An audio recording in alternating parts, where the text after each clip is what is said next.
Hey, what's up? My name is Ronak with editingcorp.com, and in this video, I'm gonna share 9 reasons why you might suck at photography. Look, I'm not here to point fingers or make you feel bad. I've been there too. So don't worry if you see yourself in some of these common mistakes. We are all in this together, and together we'll improve and shoot stunning photographs. Number 1. It's not the ride, it's the rider. Here's the thing, a camera is just a tool. It captures images, sure, but it's the person behind it who truly brings those images to life. It's the photographer's vision, skill, and creativity that make a photograph stand out. Anyone can pick up a camera, press that shutter button and get a shot. But let me tell you, creating good professional looking images requires much more than that. It takes practice, knowledge, and a deep understanding of the art of photography. Now, here's a little secret for you. You don't have to break the bank to get started. You really don't. When it comes to your first camera, you have plenty of options. You can go for a beginner or a semi-professional DSLR, or hey, you can even use your trustworthy cell phone camera. Believe it or not, some of the best and award-winning photographs out there have been taken with a simple phone camera. Remember this, it's not the price tag on your camera that determines your skill level. It's your dedication, passion, and willingness to learn and grow as a photographer. Number 2. Not shooting manual. When you are starting out, the auto mode in your DSLR can be a helpful tool to get your feet wet. However, relying on it in the long run won't benefit your photography journey. When you are in auto mode, your camera detects the amount of light entering through the lens onto the sensor and automatically adjusts the shutter speed, aperture, and ISO. But here's the catch. While the auto mode may give you a well-exposed shot, you have little to no control over the overall mood and creative elements of your image. You see, important aspects like background blur, portraying motion, or freezing the scene, controlling noise and grain in low lighting conditions, all of these factors are left to chance in the auto mode. So do yourself a favor and turn that camera mode dial to M. In manual mode, you take control. You can independently adjust the shutter speed, aperture, and ISO values to get much better results. Number 3. You have no idea of composition techniques. If you are not yet familiar with composition techniques, let me tell you, you have got a long way to go on your journey to becoming a better photographer. There's a whole world of composition techniques waiting for you to explore, along with gaining technical knowledge and know-how. One of the first techniques you should master is the rule of thirds. This technique will greatly improve how you compose your shots. Imagine dividing your image using 2 horizontal lines and 2 vertical lines, creating a grid. Now, here's the important part. You want to position the key elements of your scene along those lines or at the point where they intersect. By creating an off-center composition, you'll create an image that's more visually pleasing and natural. It's far more interesting than simply placing your subject right in the middle of the frame. Another critical technique to improve perspective and depth in your photographs is the use of leading lines. Leading lines are lines within your image that guide the viewer's eyes and draw attention to your subject or create a sense of depth and perspective. Number 4. You don't care about lighting. Without light, our photographs would be empty, devoid of life.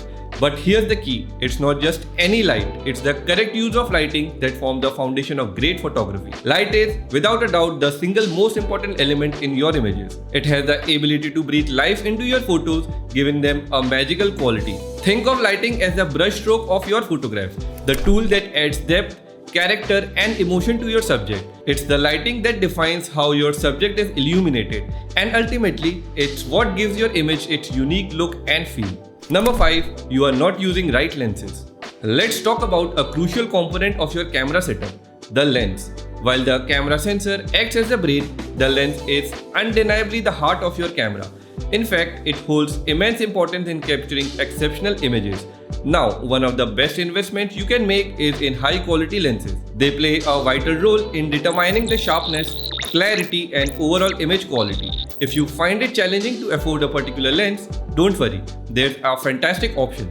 Rent it. Renting lenses allows you to access top quality gear without breaking the bank. Speaking of high quality lenses, both Sigma and Tamron are renowned manufacturers that offer exceptional lenses for Canon and Nikon cameras. These third-party lenses are often more affordable than their brand name counterparts, yet they deliver remarkable image quality and sharpness. Now, when it comes to building your lens kit, make sure to include a 50mm lens. This focal length is incredibly versatile, and when used on a full-frame camera, it provides a normal perspective and field of view similar to what we see with our own eyes.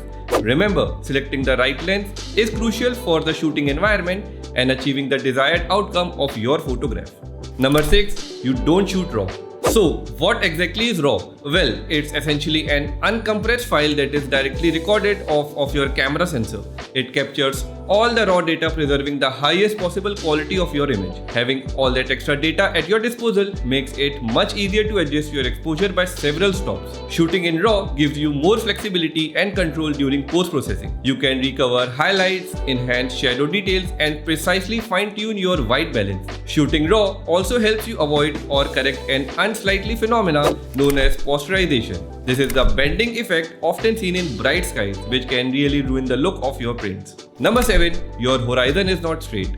When it comes to landscape photography, there's a simple but crucial factor that separates a good picture from a bad one: how straight the horizon is. When you are capturing a beautiful landscape, always strive to keep the horizon as straight as possible. This helps create a sense of balance and visual harmony in your image. To assist you in achieving a straight horizon, enable the grid on your camera display, which provides a visual reference for aligning your horizon. Another handy option is to use the built-in electronic level indicator, which shows you the exact angle of your camera to ensure straight horizon. But what if you didn't quite nail it in camera? Well, fear not. With the straightening and angle tool in Lightroom, you can easily correct and align the horizon during the editing process. Number 8. Not using a tripod in low light conditions. To compensate for the lack of light, you often end up increasing the ISO value to extreme levels, resulting in noisy images. However, there is a simple solution to capture stunning noise-free pictures in low light. Just use a tripod and go for long exposures. By using a sturdy tripod, you can stabilize your camera firmly, eliminating blurriness and allowing for longer exposure times. To achieve the right exposure, decrease the shutter speed and set your ISO between 100 to 800, depending on the lighting conditions. The ideal shutter speed can vary greatly, ranging from 1/60th of a second to several seconds, depending on the available light and your creative vision. The key to obtaining the correct exposure is to consider both the shadows and highlights in the scene.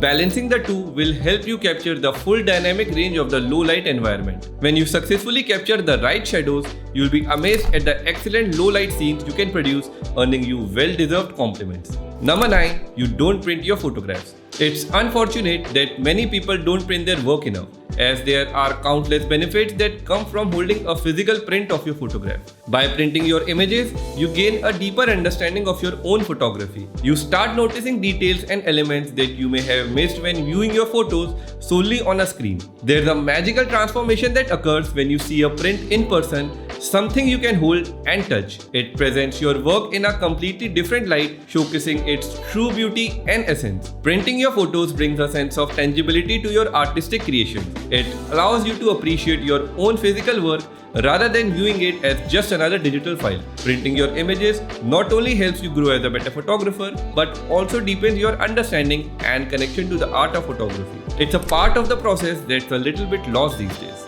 If you found value in this video, then don't forget to give it a thumbs up and subscribe to the Editing Corp YouTube channel. Thank you so much for watching, and I'll see you in the next one.